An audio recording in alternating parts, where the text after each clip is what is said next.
Besides, many irrigation canals also provide water for industries and thermal power stations.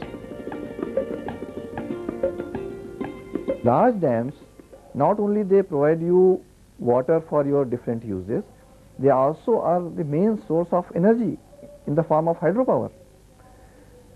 Today we have almost 22,000 megawatts of hydropower generation in our country, and more than 27% of the total power generation is used for drawing water from underground sources. You can imagine how much energy is required to harness our groundwater resources. So if we want to continue even our use of groundwater, we will have to produce more energy, more hydropower. We have not exploited more than 15% of our hydropower potential. There is a very large need and scope for that, and much of this new hydropower would come through storage dams.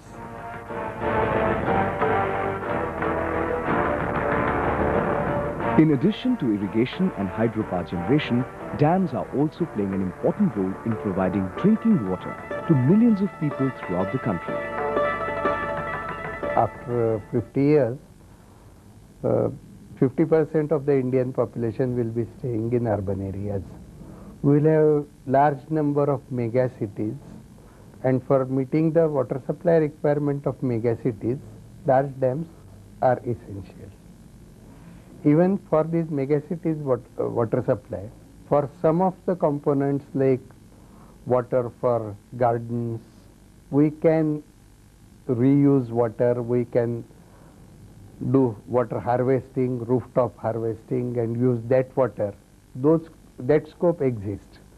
But for drinking purposes and for domestic purposes where good quality water is required, we will not be able to use this harvested water or reused water, recycled water, and there big dams will be required.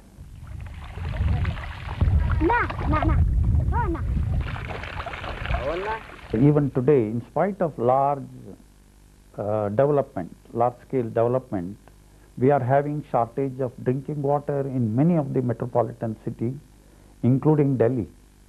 Now we are looking forward for Tehri Dam completion and also construction of another dam on Giri, a tributary of Yamuna, that is Renuka Dam, for giving additional water for water supply, domestic water supply and municipal use to Delhi. So we have to depend upon storage projects. We cannot get our requirements without the major projects. These are the few among the many benefits derived from big dams. Besides, there is one most critical function that they perform, that is prevention of floods. Floods cause excessive loss of life and property every year.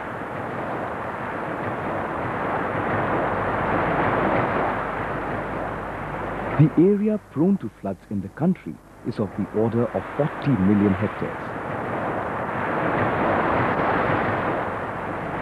Many of our dams are also used for flood moderation.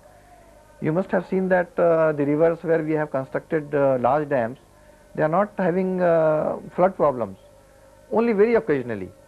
For example, Satluj and Beas rivers, we don't get flood problem every year, but whereas Brahmaputra and Ganga, we have flood problems every year. Similarly, if you go to south, Krishna, Kaveri, there the problem of flood has been solved because of the dams.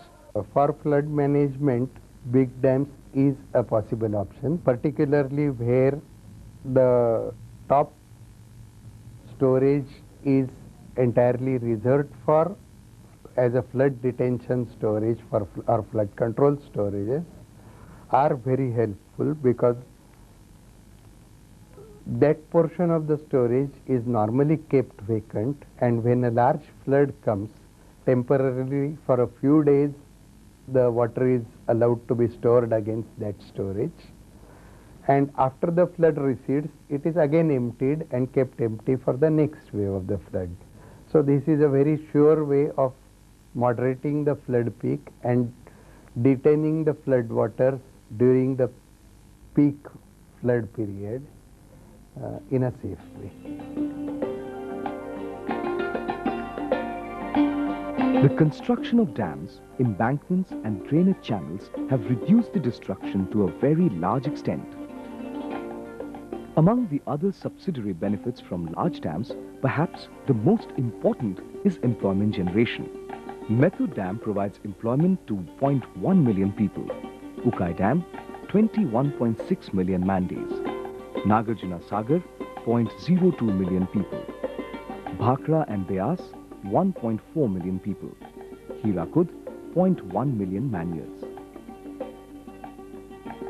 During the last 5 decades since independence, a large number of big, medium and small dams have been built, of which 4,291 are major dams. Some of the major ones are Bhakra, Ukai Dam, Method Dam, Nagarjuna Sagar, Hirakud, Krishna Raja Sagar, Tungabhadra, Mata Tila, Mahibajat Sagar, Rana Pratap Sagar.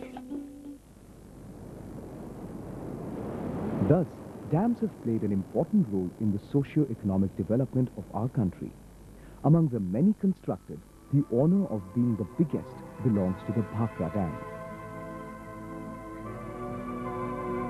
Bhakra Dam is a majestic monument across the river Satluj. It is a masterpiece of engineering in conception, designing and execution.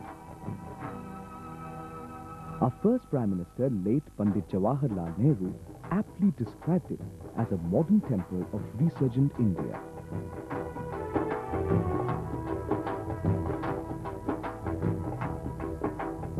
बहुत सारे dams बने हिंदुस्तान में, तो एक भाखरा नंगल के पहले और भाखरा नंगल के बाद में पंजाब की जो स्थिति है उसमें कोई आदमी समझ सकता है कि क्या परिवर्तन हुआ पंजाब में।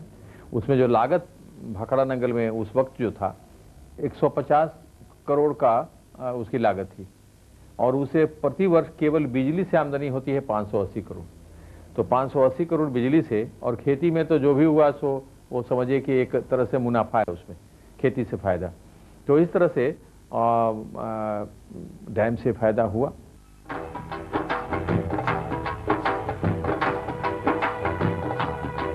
Beas Satluj Link Project and Beas Dam at Pong projects have provided an assured irrigation to an area of 5.4 million hectares and power generation of 2,500 megawatts. The hydropower development itself, as recently reported, that they are able to produce 2,800 crores of power generated is equal to that amount. Now this is the amount which they are contributing to the national exchequer. That means if this power would not have been there, probably we would have had additional resources probably to get power from abroad or maybe hydrocarbons from abroad to replace the requirements of the power. Bhakra बनने से बिजली सानों आ गई, पानी सानों आ गया, ते साडी जमीन पैदावार वध लग पई देन अगे फेम च रहिंदी सी दरिया पानी बहुत आंदा था, खुला पानी फिरदा था, ते हुण पानी कम हो गया, निकल गई बहुत बेअंत, ते कुछ नौकरियां मिल गईयां, आपे प्रोफी वध गई। जे नहर ना हुंदी अज नूं आदमी ने आदमी खा लेना था। भाखड़े वर्गियां चीज़ां हुंदियां रहणियां चाहीदियां।